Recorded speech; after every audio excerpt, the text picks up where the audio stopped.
ಸ್ನೇಹಿತರೆ, ನಾವೆಲ್ಲರೂ ಚಿಕ್ಕ ಮಕ್ಕಳಾಗಿದ್ದಾಗ ಬಾಯಿಂದ ಚಿಕ್ಕ ಗಾತ್ರದ ಬಲೂನ್ ಥರದ ನೀರಿನ ಗುಳ್ಳೆಯನ್ನು ಮಾಡೋದಕ್ಕೆ ಪ್ರಯತ್ನ ಮಾಡಿರ್ತೀವಿ ಅಲ್ವಾ?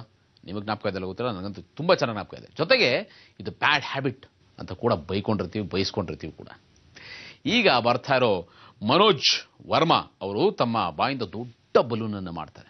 ಅವ್ರ ರೀತಿ ಮಾಡೋದಕ್ಕೆ ಮೊದಲು ಸಿಹಿ ತಿಂತಾರೆ, ಕೋಲ್ಡ್ ವಾಟರ್ ಕುಡಿತಾರೆ, ಉಪ್ಪು ತಿಂತಾರೆ. ಒಟ್ಟಿನಲ್ಲಿ ಇವ್ರು ಏನು ತಿಂದಿರ್ತಾರೋ ಅದಕ್ಕೆ ತಕ್ಕಂತೆ ಬಲೂನ್ನ ಶೇಪ್ ಮಾಡ್ತಾರೆ, ಬಲೂನ್ ಶೇಪ್ ಪಡ್ಕೊಳ್ಳುತ್ತೆ. ಈ ರೀತಿ ಮಾಡಿದಾಗ ಬಲೂನ್ ದೊಡ್ಡದಾಗ್ತಾ ಆಗ್ತಾ ಮೇಂಟೈನ್ ಮಾಡೋದು ತುಂಬಾನೇ ಕಷ್ಟ ಅಲ್ವಾ? ನೋಡೋಣ ಬನ್ನಿ ಈ ಅದ್ಭುತವಾದ ಸಾಹಸವನ್ನ.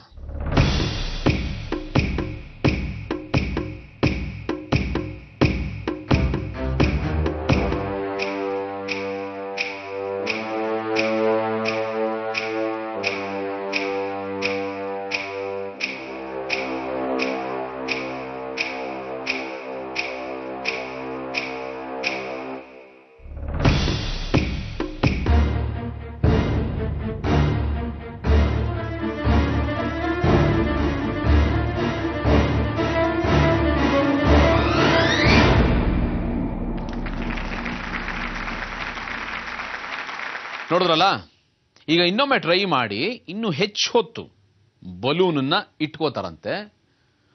ಬನ್ನಿ ನೋಡೋಣ.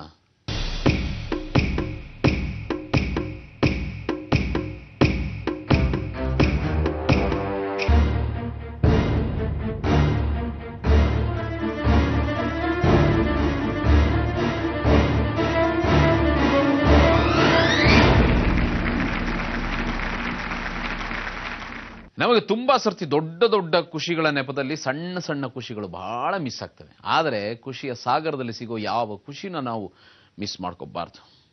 ಶಬಾಷ್ ಮನೋಜ್ ಸರ್, ಶಬಾಷ್ ಇಂಡಿಯಾ.